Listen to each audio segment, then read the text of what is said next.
नमस्कार दोस्तों, आप सभी का स्वागत है हमारे इस अंश बायोलॉजी वाला चैनल में। आज हम पढ़ने वाले हैं पेप्टाइड बॉन्ड के बारे में। और कल हम प्रोटीन्स के बारे में पढ़ चुके थे, है ना, और अमीनो एसिड के बारे में भी। तो आज हम ये जानेंगे कि अमीनो एसिड एक दूसरे से जुड़ते किस बॉन्ड से हैं, कहाँ पर जुड़ते हैं, और प्रोटीन का निर्माण कहाँ होता है। ठीक है, तो सबसे पहले हम देखते हैं कि पेप्टाइड बॉन्ड होता क्या है। ठीक है, पेप्टाइड बॉन्ड वो बॉन्ड है जो दो अमीनो एसिड के बीच बनता है ना। जब दो अमीनो एसिड एक साथ जुड़ते हैं तो उसके बीच जो बॉन्ड बनता है ना, वो बॉन्ड कहलाता है क्या? Peptide bond. ठीक है, पेप्टाइड बॉन्ड बनता कहाँ पर है? सबसे पहली चीज़, अमीनो एसिड एक दूसरे से जुड़ते कहाँ पर है? जब ट्रांसलेशन का प्रोसेस हो रहा होता है ना राइबोसोम में, वहाँ पर टीआरएनए अमीनो एसिड को पकड़ पकड़ के लाता है और उसको जोड़ता है कहाँ पर? राइबोसोम में। राइबोसोम में फिर एक लंबी चेन बनती है अमीनो एसिड की, और ये अमीनो एसिड एक दूसरे से पेप्टाइड बॉन्ड पे जुड़े रहते हैं। ठीक है, अब ये जो पेप्टाइड बॉन्ड का फॉर्मेशन अगर पूछ दें कि सेल में कहाँ पर होता है, तो पेप्टाइड बॉन्ड का फॉर्मेशन होता है आपका राइबोसोम। ठीक है, राइबोसोम में होता है ना पेप्टाइड बॉन्ड का फॉर्मेशन। अमीनो एसिड का जो जुड़ने वाला साइट अगर पूछे तो वो है राइबोसोम। और ये कौन से प्रोसेस के द्वारा जुड़ता है बोले तो वो है ट्रांसलेशन प्रोसेस। इसमें अमीनो एसिड एक दूसरे से पेप्टाइड बॉन्ड के द्वारा जुड़े रहते हैं। पेप्टाइड बॉन्ड्स जो होते हैं वो एक अमीनो एसिड का अमीनो ग्रुप और दूसरे अमीनो एसिड का कार्बोक्सिल ग्रुप से मिलकर बना होता है। एक पेप्टाइड बॉन्ड कैसा बनता है, यहाँ पर आप देख सकते हैं, ये एक अमीनो एसिड है, इसका कार्बोक्सिल ग्रुप, और यहाँ पर एक दूसरा अमीनो एसिड है, इसका NH2 ग्रुप, मतलब अमोनिया ग्रुप, है ना।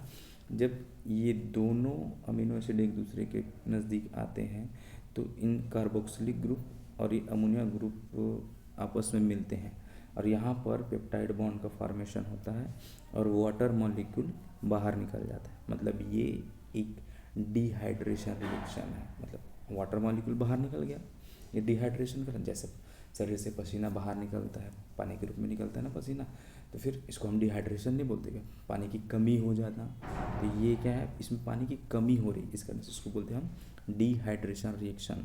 ठीक है, मतलब पेप्टाइड बॉन्ड का फॉर्मेशन होना एक डिहाइड्रेशन रिएक्शन है। ठीक है, अब जितने पेप्टाइड बॉन्ड रहते हैं उतनी ही संख्या में वाटर मॉलिक्यूल्स निकलेंगे। जैसे यहाँ पर आप देख सकते हैं, यहाँ पर है टोटल कितने अमीनो एसिड? 8 अमीनो एसिड, है ना। यहाँ पर पेप्टाइड बॉन्ड की संख्या कितनी है आप देखिए, 7 है।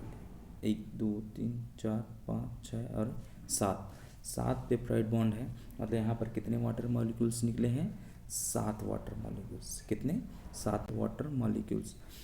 अगर इन अमीनो एसिड की संख्या मान लो 6 रहती, है ना, मतलब इसमें पेप्टाइड बॉन्ड की संख्या मान लो रहती 5, तो फिर यहाँ पर कितने वाटर मॉलिक्यूल्स निकलते हैं? 5 वाटर मॉलिक्यूल्स।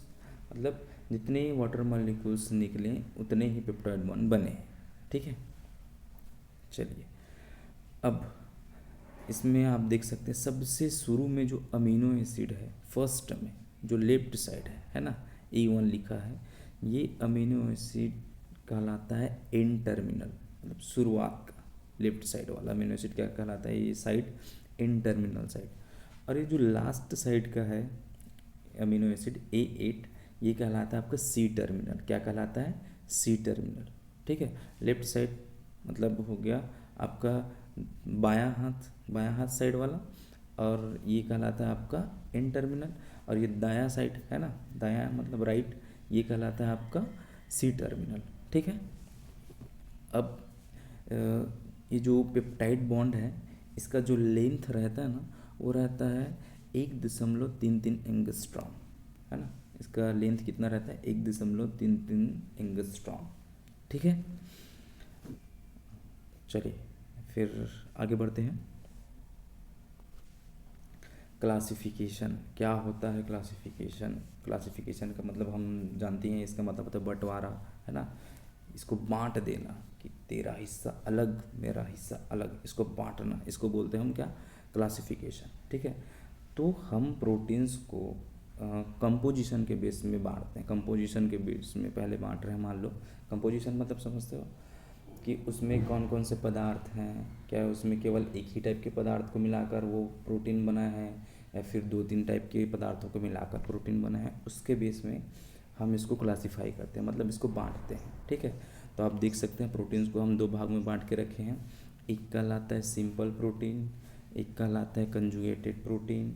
ठीक है, सिंपल प्रोटीन्स वे प्रोटीन्स होते हैं जो केवल और केवल किससे बने होते हैं, अमीनो एसिड से बने हैं। किससे बने रहते हैं, केवल और केवल अमीनो एसिड से, इसमें कोई मिलावट नहीं है, शुद्ध रूप से अमीनो एसिड मिले होते हैं। ठीक है, इसके एग्जाम्पल आप देख सकते हैं, pepsin, trypsin, albumin, globulin, histone, ये सारे के सारे एग्जाम्पल हैं सिंपल प्रोटीन्स के। किसके, सिंपल प्रोटीन्स के। ठीक है, अब हम आते हैं कंजुगेटेड प्रोटीन्स में।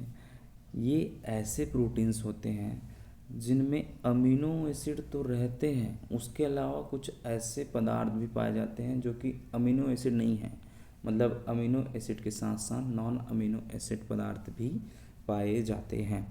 ठीक है, इस नॉन अमीनो एसिड पदार्थ को हम बोलते हैं प्रोस्थेटिक ग्रुप। प्रोस्थेटिक ग्रुप का मतलब होता है कोई ऐसा पदार्थ जो उसके साथ जुड़ा हुआ है, जो कि उसके जैसा नहीं है, उससे अलग है। ठीक है, यहाँ पर आप देख सकते हैं एक लंबी चेन है अमीनो एसिड की, 1 से लेकर 6 तक। अब इसमें मान लो कार्बोहाइड्रेट जुड़ गया है ना, तो अमीनो एसिड के अलावा कोई दूसरा पदार्थ जुड़ा नहीं, यहाँ पर कार्बोहाइड्रेट दिख रहा है ना, तो ये मान लो कार्बोहाइड्रेट जुड़े, ये कहलाता है आपका ग्लाइकोप्रोटीन। क्या कहलाएगा, ग्लाइकोप्रोटीन, है ना। तो ऐसे बहुत सारे हैं, हम यहाँ पर एक लिस्ट देखते हैं। चलिए, ये देखिए सारे एग्जाम्पल्स हैं आपके कंजुगेटेड प्रोटीन्स के, इससे क्वेश्चंस आते हैं, बिल्कुल इसको इग्नोर ना करें, बिल्कुल ध्यान से देखें। ठीक है, आप यहाँ पर देख सकते हैं सबसे पहला नाम है फास्फोप्रोटीन। क्या है, फास्फोप्रोटीन। इसके नाम में ही आप शुरू में देख लो क्या जुड़ा है, फास्फो, मतलब यहाँ पर क्या प्रोस्थेटिक ग्रुप है, मतलब कौन सा एक्स्ट्रा पदार्थ जुड़ा है, फास्फोरिक एसिड। कौन सा, फास्फोरिक एसिड। ये फास्फोप्रोटीन आखिर मिलते किस में है, किस में पाए जाते हैं, मिल्क में पाए जाते हैं। मिल्क में केसिन प्रोटीन है, उसमें आपको फास्फोप्रोटीन मिलेगा, है ना। एग योक जो रहता है ना, अंडा, अंडे में बीच में जो पीला रंग का पदार्थ रहता है ना, उसको बोलते हैं एग योक, उसमें पाया जाता है विटेलिन प्रोटीन। कौन सा प्रोटीन, विटेलिन प्रोटीन। फिर दूसरा आते हैं अपन ग्लाइको प्रोटीन में। ग्लाइको वर्ड का मतलब ही होता है भाई कार्बोहाइड्रेट। क्या होता है, कार्बोहाइड्रेट, मतलब सिंपल, इस प्रोटीन में क्या जुड़ा है, कार्बोहाइड्रेट। ठीक है, अब ये जो है, ये ग्लाइकोप्रोटीन्स मिलते हैं जो मेम्ब्रेन रहता है ना, प्लाज्मा मेम्ब्रेन या फिर ऑर्गेनेल्स के मेम्ब्रेन जो बने रहते हैं, तो ये ग्लाइकोप्रोटीन्स के बने रहते हैं। किससे बने रहते हैं, ग्लाइकोप्रोटीन के बने रहते हैं। ठीक है, अब म्यूसिन। म्यूसिन क्या है, म्यूसिन क्या है, सलाइवा, मतलब अपने लार में पाया जाता है ऐसा म्यूसिन प्रोटीन। ठीक है, कौन सा प्रोटीन, म्यूसिन प्रोटीन, लार में मिलता है। अब तीसरे नंबर पर आते हैं हम न्यूक्लियो प्रोटीन। क्या, nucleo protein. Nucleo protein simple नाम से हम समझना है हमको, क्या है, न्यूक्लियो को साइड कर दो, न्यूक्लिक एसिड, है ना, एक ऐसा प्रोटीन जिसके साथ क्या जुड़ा है, न्यूक्लिक एसिड। न्यूक्लिक एसिड के साथ वाला प्रोटीन आपको वायरस में मिलेगा। वायरस का जो बाहरी लेयर रहता है वो प्रोटीन का बना होता है ना, उसमें न्यूक्लियस पाया जाता है, तो ये क्या कहलाएगा, आपका न्यूक्लियो प्रोटीन कहलाएगा। उसी तरह क्रोमोसोम में भी रहता है प्रोटीन, है ना, और राइबोसोम में भी आरएनए है ना, न्यूक्लिक एसिड है वो भी आरएनए, तो उससे बना है, तो राइबोसोम में भी रहता है क्या, न्यूक्लियो प्रोटीन। अब चौथा नंबर पर आते हैं अपन क्रोमोप्रोटीन। कौन सा प्रोटीन, क्रोमोप्रोटीन। क्रोमा का मतलब होता है रंग, कलर, है ना। क्रोमा का मतलब क्या होता है, रंग, कि ऐसे प्रोटीन जो कलरफुल है, कलर वाले, कलर देने वाले। ठीक है, तो इसको हम मतलब जो जो पिगमेंट्स उसके साथ अटैच है प्रोस्थेटिक ग्रुप की तरह, उसके बारे में, जैसे कि हो गया हमारे पास क्या, हीमोग्लोबिन। क्या है, हीमोग्लोबिन। हीमोग्लोबिन में आयरन रहता है ना, आयरन, उसमें हीम बोलते हैं उसको, आयरन रहता है। ठीक है, तो उसके कारण उसका रंग कैसा होता है, लाल होता है। क्या होता है, लाल। कलर की बात कर रहे हैं, रेड कलर ऐसा, है ना, लाल होता है। तो ये हो गया क्रोमोप्रोटीन। उसी तरह साइटोक्रोम बी है, साइटोक्रोम सी, है ना। ऐसे फाइटोक्रोम बी ये सब रहते हैं, ठीक है। ये सारे के सारे क्रोमोप्रोटीन्स हैं, मतलब ये कलर वाले होते हैं, ठीक है। अब हम आते हैं किस पर, लाइपोप्रोटीन पर। किस सर, लाइपोप्रोटीन पर। ये क्या है, सिंपल शुरू वर्ड निकालें, क्या है लाइपो, लिपिड, क्या होता है लिपिड। लाइपो का मतलब क्या होता है लिपिड। इस प्रोटीन के साथ क्या जुड़ा है, लिपिड जुड़ा है। क्या जुड़ा है, लिपिड। सिंपल सी बात है, लिपिड जुड़ा है। ये प्रोटीन हेल्प करते हैं मेम्ब्रेन के बनाने में, है ना। जो प्लाज्मा मेम्ब्रेन वगैरह बना रहता है तो लिपोप्रोटीन्स का बना होता है ना, तो ये बनाने में मदद करते हैं, ठीक है। और ये जो है लिपिड ना ट्रांसपोर्ट होते हैं ब्लड में। जो लिपिड जो है वो ट्रांसपोर्ट होते हैं ब्लड में लाइपोप्रोटीन के रूप में। लिपिड हम खाना खाएं है ना, उसमें लिपिड है, तो वो ब्लड के थ्रू ट्रांसपोर्ट कैसे होता है, सेल टू सेल कैसे जाता है, या फिर ब्लड के थ्रू ट्रांसफ़र होता है किस फॉर्म में, तो वो होता है आपका लाइपोप्रोटीन के फॉर्म में। कौन से फॉर्म में, लाइपोप्रोटीन के फॉर्म में, ठीक है। अब आते हैं अपन फ्लेवोप्रोटीन। किस पर, फ्लेवोप्रोटीन। फ्लेवोप्रोटीन्स यहाँ पर FAD जुड़ा रहता है। FAD का पूरा नाम है फ्लेविन एडेनिन डाइन्यूक्लियोटाइड, है ना। ये फ्लेवोप्रोटीन वर्ड जहाँ है उसका मतलब होता है ये हमेशा इलेक्ट्रॉन ट्रांसपोर्ट चैन या फिर इलेक्ट्रॉन ट्रांसपोर्ट सिस्टम में काम आता है ना। ये क्या करता है, ये इलेक्ट्रॉन्स को ट्रांसपोर्ट करने में मदद करता है, ठीक है। उसके बाद हम आते हैं मेटल प्रोटीन्स में। मेटल प्रोटीन्स, सिंपल सी बात, यहाँ पर मेटल आयंस जुड़े रहते हैं प्रोस्थेटिक ग्रुप के रूप में, और बहुत से एंजाइम्स ऐसे हैं, है ना, जो इसमें मेटल आयंस की ज़रूरत रहती है। किसकी ज़रूरत रहती है, मेटल आयंस की। एग्जांपल के तौर पे हम देख रहे हैं नाइट्रोजनस एंजाइम। ये एंजाइम क्या करता है, नाइट्रोजन को फिक्स करता है। क्या करता है, नाइट्रोजन को फिक्स करता है। तो ये नाइट्रोजनस एंजाइम जो है वो मोलिब्डेनम के प्रेजेंस में काम करता है। किसके प्रेजेंस में, मोलिब्डेनम के प्रेजेंस में। इसी तरह हेक्सोकाइनेज एंजाइम है। हेक्सोकाइनेज एंजाइम है ना, वो क्या करता है, हेक्सोकाइनेज मैग्नीशियम के प्रेजेंस में काम करता है। किसके प्रेजेंस में, मैग्नीशियम के प्रेजेंस में।